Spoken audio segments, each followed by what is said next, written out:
Moi, ce qui a été un déclic, qui est une histoire qui compte pour moi, c'est celle de Sœur Emmanuelle. En fait, j'étais en Égypte. À l'époque, je ne pensais pas vraiment à faire de la politique. Et j'ai décidé de travailler dans l'association de Sœur Emmanuelle qui était dans les bidonvilles du Caire.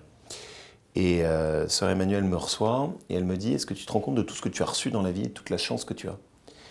Et il y a une chose que tu dois faire, c'est que tu dois apprendre à rendre.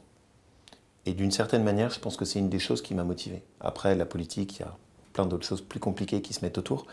Mais je pense que d'abord, il y a ça, cette envie au fond de rendre un peu de ce que j'ai pu recevoir. Les tabous, les sujets dont personne n'ose parler, ces espèces de trucs qui sont enfouis sous une chape politiquement correcte dont que personne ne veut soulever.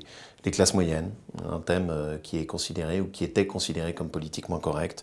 La question de l'assistanat, sujet dont il ne faut pas parler dans notre pays. L'illettrisme. Est-ce qu'on sait que notre pays, il y a plus de 10% de personnes qui sont en situation d'illettrisme? Sujet tabou.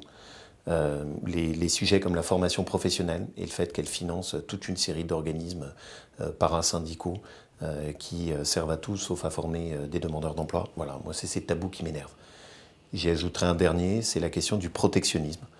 Je considère que c'est un vrai sujet. Tous les pays au monde se protègent, sauf l'Europe. Nous, on laisse notre marché portes et fenêtres ouvertes. On est envahi par les produits extérieurs qui détruisent l'emploi chez nous.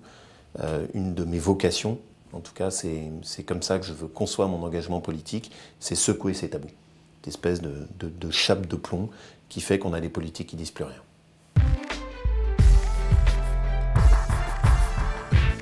Je vais répondre au fond sur ce qui est pour moi un de mes petits rêves enfouis, c'est je pense que j'aurais aimé m'occuper d'une association.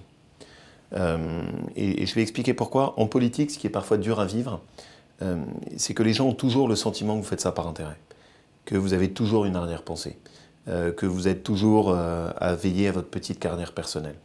Et je pense que si j'avais pas fait de la politique, ce que j'aurais aimé, c'est m'occuper d'une association, peut-être dans le domaine de l'illettrisme, par exemple, ou pouvoir donner, s'impliquer simplement sur une cause. Voilà.